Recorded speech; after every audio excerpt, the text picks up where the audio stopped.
ಹಾಸನದಲ್ಲಿ ಜಮೀನನ್ನು ಹೊಂದಿದ್ದಂತಹ ಮನೋರಂಜನ್. ಸೊ ಹುಟ್ಟೂರು ಮಲ್ಲಾಪುರದಲ್ಲಿ ಕುಟುಂಬಸ್ಥರು ಜಮೀನಿದೆ, ತೋಟದ ಮನೆ ಇದೆ. ತಂದೆ ದೇವರಾಜೇಗೌಡ ಅವರ ಹೆಸರಿನಲ್ಲಿ 9 ಎಕರೆ ಜಮೀನಿದೆ.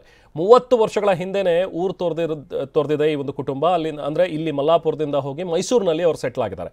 ಆದರೆ ಆಗಾಗ ಜಮೀನಿಗೆ ಅವ್ರ ತಂದೆ ಅಂದರೆ ಮನೋರಂಜನ್ನ ತಂದೆ ದೇವರಾಜೇಗೌಡ ಅವರು ಬರ್ತಾ ಇದ್ರು. ಅವರ ಪತ್ನಿ ದೇವರಾಜೇಗೌಡ ಅವರ ಪತ್ನಿ ಕೂಡ ಇಲ್ಲಿಗೆ ಬರ್ತಾ ಇದ್ರು. ಇನ್ನು ಆರೋಪಿ ಮನೋರಂಜನ್ ಕೃತ್ಯದ ಬಗ್ಗೆ ಗ್ರಾಮಸ್ಥರು ಈಗ ಕಿಡಿಕಾರ್ತಾ ಇದ್ದಾರೆ.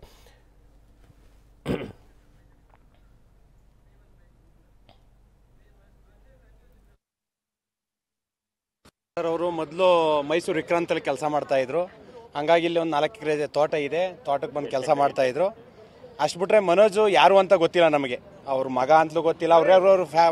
ಮನೋಜ್ ನೋಡೇ ಇಲ್ಲ ನಾವು ಇಲ್ಲಿವರೆಗೆ. ನಮ್ಮೂರವ್ರು ಯಾರೂ ಇಲ್ಲಿವರೆಗೆ ನೋಡಿಲ್ಲ. ಈ ಥರ ಸಂಸತ್ತಿನ ಮೇಲೆ ದಾಳಿ ಮಾಡೋದು ನಮ್ಗಂತಲ್ಲ, ಇದು ನಮ್ಮ ದೇಶಕ್ಕೆ ಒಂದು ಅಪಮಾನದ ವಿಚಾರ.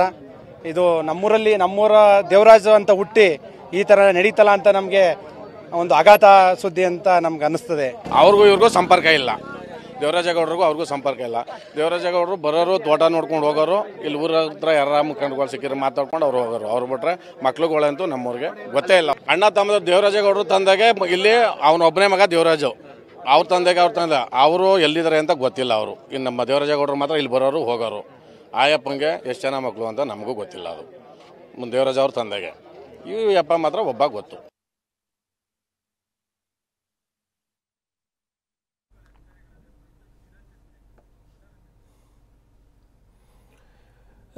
ಆತನ ಹುಟ್ಟೂರು ಮಲ್ಲಾಪುರ ಏನಿದೆ, ಅಲ್ಲೂ ಕೂಡ ಅಲ್ಲಿನ ಗ್ರಾಮಸ್ಥರು ಕಿಡಿಕಾರ್ತಾ ಇದ್ದಾರೆ. ಮತ್ತೊಂದು ಕಡೆ ಈಗ ದೃಶ್ಯವನ್ನು ತಾವೇನು ನೋಡ್ತಾ ಇದ್ದಾರೆ, ಮೈಸೂರಿನ ವಿಜಯನಗರದ ದೃಶ್ಯಗಳು. ಸೊ ಈಗ ಅಧಿಕಾರಿಗಳೇನು ಅಲ್ಲಿಗೆ ಬಂದಿದ್ದರು. ಇವತ್ತು ಸುಮಾರು 1 ಗಂಟೆಗೂ ಹೆಚ್ಚು ಕಾಲ ಅವರ ನಿವಾಸದಲ್ಲಿ, ರಾಜೇಗೌಡರ ನಿವಾಸದಲ್ಲಿ ಪರಿಶೀಲನೆಯನ್ನು ನಡೆಸಿದ್ದಾರೆ. ಯಾಕಂದರೆ ಮನೋರಂಜನ್ ಇಲ್ಲೇ ವಾಸವಿದ್ದಿದ್ದು. ಆತನ ರೂಮ್ ಏನಿದೆ, ಆತ ಏನೇನು ಪುಸ್ತಕಗಳನ್ನು ಓದ್ತಾ ಇದ್ದ, ಇದೆಲ್ಲ ವಿಚಾರಗಳನ್ನು ಕೂಡ ಪರಿಶೀಲನೆಯನ್ನು ಮಾಡಿದ್ದಾರೆ.